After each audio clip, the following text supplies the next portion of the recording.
and that she finishes her cereal just as I begin mine. Something proud and untouchable about the way she eats her shredded wheat. The rebuke and rhythm of her chewing, the curve of her back as she finishes her last bite. Standing, washing out the bowl. Who cleans the bowl while they're chewing the last bite? She washes the bowl like this, getting rid of all the unchewed bits. No respect for the discarded.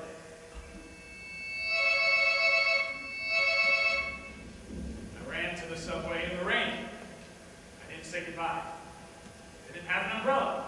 Thought about going back for an umbrella, maybe giving Hermia an old-fashioned kiss on the cheek. That would soften her face. But I remembered the curve of her implacable back, and I forged ahead in the rain, umbrella-less. You know when people are so crushed together in the rain, in the city, so many people, that no one person needs an umbrella, because one umbrella covers 3 bodies. And everyone's shouting into their phones, and I'm thinking, where have all the phone booths gone? The phone booths are all dead. People are yammering into their phones, and I hear fragments of lost love and hepatitis. And I'm thinking, is there no privacy? Is there no dignity? I get onto the subway, a tomb for people's eyes. I believe that when people are in transit, their souls are not in their bodies. It takes a couple minutes to catch up. Walking, horseback, that is the speed at which the soul can stay in the body. So airports and subway stations are very similar to hell. People are vulnerable, disembodied. They're looking around for their souls while they get a shoe shine. That's when you bomb them. Transit. But I didn't know that then. I was on the subway, buried in some advertisement for a dermatology office, thinking about the sale of cornea. The way I'm talking now, this is hindsight. My mind twins. Dermatology, cornea, rain, umbrella, Hermes a bitch, lobster bisque.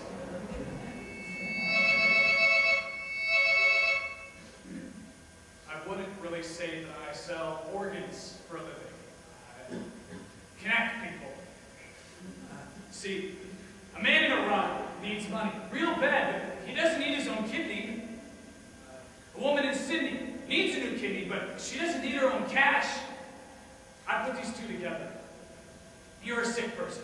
You want to deal with red tape? You want to be put on hold, listen to bad music on the phone for 7 years while you wait for your organs to dry out? Is that love? No. Is that compassion? No. I make people feel good about their new organs. I call it compassionate obfuscation. There are parts enough to make everyone whole. It's just that the right parts are not yet in the right bodies. We need the right man to redistribute. One umbrella covers 3 bodies. Truth for its own sake. I've never understood the concept. Morality can be measured by results. How good do you make people feel? You make people feel good, then you're a good man. You make people live longer? Great! Is it my job to stop executions in China? I don't have that kind of power. What I can do, however, is make sure that these miserable fucks who die for no good reason have a reason. I make sure their organs go to someone who needs them.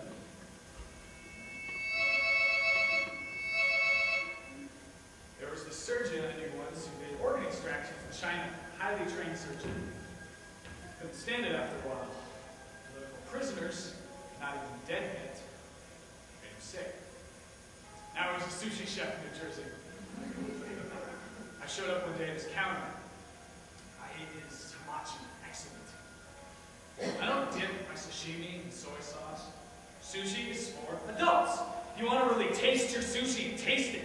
Don't drown it in soy sauce. That's for children. I enjoyed my food in silence. I thanked him in Chinese. He looked a little startled. People assumed he's Japanese. I said to him, in Mandarin, "You don't want people to know about your old line of work? Neither do I." Not like that. Ate my sushi. You can tell with tuna whether they slice it from the belly or from the tail end. He always gave me the belly. It's the good part.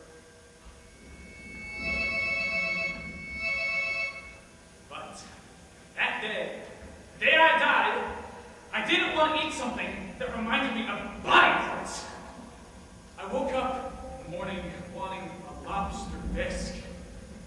So I get off the subway, go to the cafe, the place I always go. Familiar guy behind the counter, giant, really huge knuckles. I said, I'll have the lobster bisque. He said, sorry, we're out. As though it were a casual, everyday thing to be out of lobster bisque on the day I was going to die. As though I could come back the following week. As though it were a careless, friendly matter. Sorry, we're out. So I said, did you have any 10 minutes ago? And the giant said, yes. I said, is there anyone in this restaurant currently eating a lobster bisque? And the giant said, well, yes. Who? And he pointed to a woman in the corner, a palish woman, sort of nondescript. So I say, I will purchase your bowl of soup. What? He says. Take out my wallet, pull it 100. Then I see it. She is tilting the bowl to the side to scrape out the last bite. I watch it go into her little mouth. Slow motion. Son of a bitch, I say, I'll have lentil. I'm used to getting what I want, but today is not my day, so I'll have lentil. Lentil soup is never that great. It's only ever serviceable. It doesn't really make your mouth water, does it? Lentil soup. Something watery, something brown. Oh, hot carrots. Like death. I mean, serviceable. A little mushy and warm in the wrong places. Not as bad as you think it's gonna be. Not as good either. Suddenly, I feel my heart compressing, like a terrible bird in my chest. And I'm thinking, finally punished! Someone is going to sell my heart to someone in Russia. And then I think, use your cell phone. Call your wife. Tell her to give you a decent burial, organs intact.